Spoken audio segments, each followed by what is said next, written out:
드디어 교육봉사 60시간이 끝났습니다. 저는 공립유치원에서 2주간 60시간 교육봉사를 했습니다. 바로 어제까지 이렇게 열심히 교육봉사를 하고 끝내서 너무 기쁩니다. 제가 교육봉사하면서 오늘은 느낀 점에 대해서 이야기를 나누고 싶어요. 제가 교육봉사 할 때 임시교사 선생님과 방과후 교사 선생님이 계셨어요. 이 두 분과 같이 일하면서 많은 것을 느꼈습니다. 그래서 이 두 분에 대해서 비교하면서 이야기하면 좋을 것 같아요. 우선 임시교사 선생님에 대해서 이야기해 볼게요. 임시교사 선생님은 보육교사 자격증이 있으시고 초등학교 돌봄교실을 운영했던 경력이 있으신 분이셨어요. 나이는 조금 있으셨지만 이 선생님이 오전에 8시 반부터 1시 반까지 아이들과 함께 계셨어요. 근데 이 선생님은 원생을 다룰 줄 모르는 선생님이셨어요. 그래서 아이들이 딴짓을 하고 이렇게 집중을 안 하고 있는데도 그냥 할 이야기를 하세요. 동화책을 읽어줄 때도 아이들이 듣지 않지만 그냥 꿋꿋하게 동화책을 읽으시더라고요. 아이들을 자리에 모아놓고서 그림을 그렸다. 그러면 그걸 이렇게 나와서 순서대로 발표하는 시간이 있었어요. 그런 시간에도 아이들이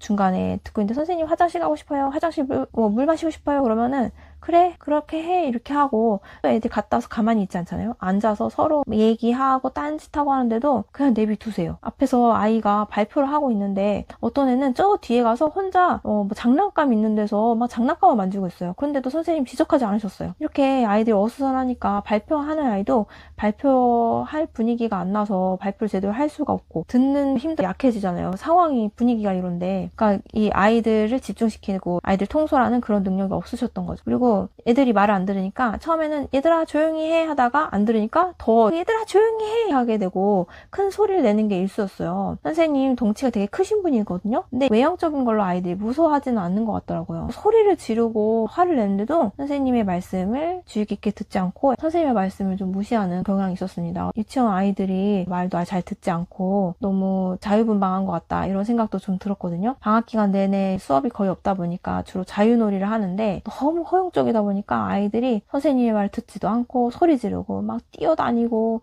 그래서 옆에 교실 선생님이 시끄럽다고 얘기가 나오기도 했어요. 그리고 놀이 정리하는 시간에도 놀이 정리 노래를 틀어놓고 시간 안에 정리를 하라고 하는데 아이들은 정리를 거의 하지 않았어요. 제가 막 옆에 붙어가지고 정리도 같이 하고 그랬는데 애들이 말을 잘 안 듣더라고요. 아이들이 제멋대로 하는 거, 선생님 말을 듣지 않고 통솔이 안 되는 것을 보면서 보는 내내 정말 답답했습니다. 너무 좋기만 하고 착한 선생님은 안 되는 것 같아요. 아이들이 선생님을 만만하게 봅니다. 그 와중에 한 아이는 유치원에서는 조용했는데 집에 와가지고 엄마 어떤 애가 나를 때렸어, 내가 여기 다쳤어 이런 얘기를 한 거예요. 그랬더니 부모님이 이 상황 파악을 안 해보시고는 아이의 말만 듣고 그 유치원에 연락을 한 거예요. 왜 우리 아이 이렇게 다쳤는데 선생님 뭐 하신 거냐 이러면서 또 항의가 들어왔어요. 그래서 만약에 또 그러면은 교육청에 신고해야겠다 이런 얘기를 하시더라고요. 임시 선생님이 너무 충격을 받으셨어요. 그 다음부터는 계속 그 아이만 예의주시하는 거예요. 그 아이만 전담 마크 하면서 얘한테 무슨 일 있으면 교육청에 신고가 들어간다 하니까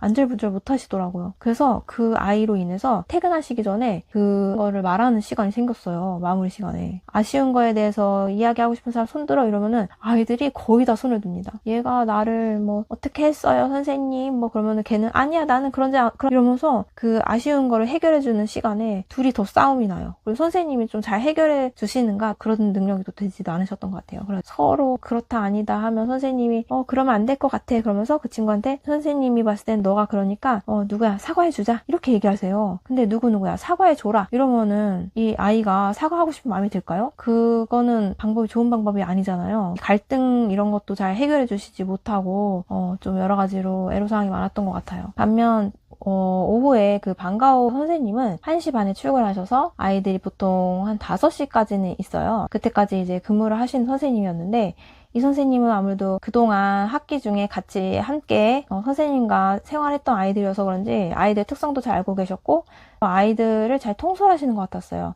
이 선생님은 좋은 점이 뭐였냐면 주로 이렇게 DIY 키트 같은 거를 만드는 시간이 많아요. 방과후 시간에. 그래서 아이들을 이제 설명하기 전에 항상 미리 화장실 갔다 오세요. 물 마시고 자리에 앉으세요. 이렇게 해요. 그리고 아이들이 이제 자리에 앉아가 떠들고 시끄럽게 하면은 선생님이 조용히 해요. 이렇게 소리 지르잖아요. 가만히 앉아서 기다리십니다. 조용히 기다리고 있으면 아이들이 이제 분위기를 차려요. 그래가지고 떠들다가 조용히 하는데 그래도 그 와중에 떠든 아이가 있어요. 그러면은 그 아이만 지적을 해요. 지목을 해가지고 누구누구야 선생님 얘기해도 될까요? 이렇게 얘기하세요. 그러면 이제 그 아이가 아무래도 무안하겠죠? 그래서 조용히 하게 됩니다. 그러면은 선생님이 설명하기 시작하는 거예요. 오늘 만들 거는 뭔데 얘는 무슨 특징이 있어요. 그래서 이걸 만들 때는 뭐 오른쪽으로 반대쪽으로 접어서 여기 위부터 아래까지 뭐를 붙여야 됩니다. 이렇게 자세히 설명을 해주세요. 아이들 수준에 맞게. 그러면 아이들이 오전과는 달리 집중을 잘 해가지고 설명을 듣습니다. 왜냐면 그 설명을 잘 안 들으면은 만들지 못하잖아요. 그래서 아이들이 선생님 말씀을 잘 듣습니다.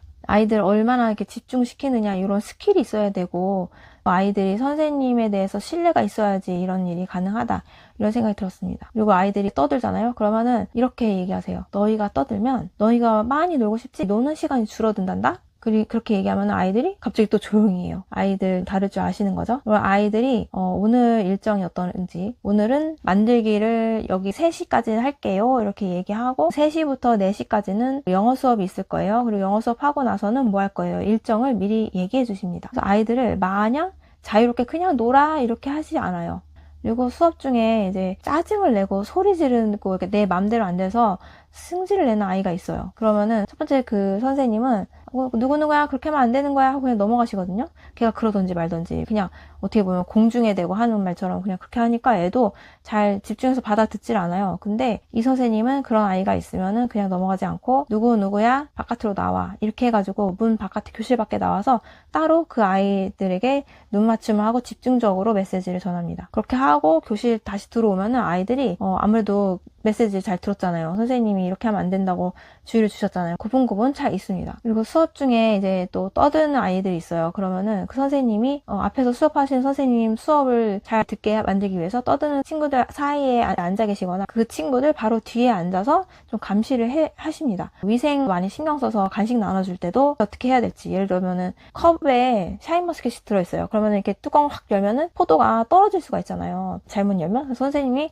어떻게 열어야 떨어지지 않는지 그리고 어떻게 열어서 어떻게 보관을 해야 되고 버릴 때는 어떻게 해야 되는지 먼저 설명하시고 그 다음에 아이들에게 음식을 나눠주십니다. 그리고 음식을 바로 먹지 않고 어떻게 인사하고 밥 먹는지 이런 게 너무 잘 돼 있어요. 그래서 이 두 선생님을 비교하면서 선생님은 이래야 되는구나 제가 많이 배웠습니다. 선생님은 아이들에게 존경과 신뢰를 받을 수 있는 권위가 있어야 된다고 생각합니다. 선생님이 선생님다워야지 아이들도 선생님을 믿고 신뢰하고 잘 따르고 오히려 너무 허용적이고 착한 선생님보다는 규칙을 지키면서 아이들에게 따뜻할 때는 따뜻하게 해주는 선생님을 더 따르고 좋아한다는 것을 제가 많이 느꼈습니다.